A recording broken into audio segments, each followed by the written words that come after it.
ఇక మన సైనిక సత్తా చాటం ఇది కేంద్ర ప్రభుత్వం ఇచ్చినటువంటి ప్రకటన.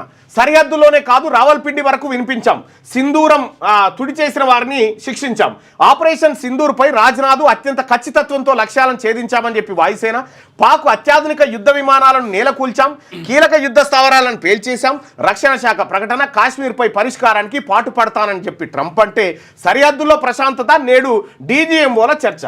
కాశ్మీర్ పరిష్కారానికి నేను పాటుపడతాను ట్రంప్ అనేటువంటి అవకాశం ఎవరిస్తా ఉన్నారు? అసలు ఎవరిదా పాక్ కాశ్మీరు? ఇండియాది.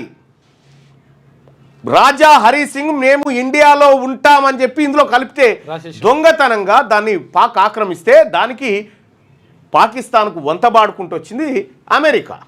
ఈ అమెరికా ఇవాళ మళ్ళీ కాశ్మీర్పై పరిష్కారానికి పాటుపడతా. ఏం పరిష్కారం ఏంది కాశ్మీర్ మీద? అది ఇండియాది ఇండియాకు రావాల్సిందే. పాకిస్తాన్కు బాంబులు సప్లై చేసింది అమెరికా.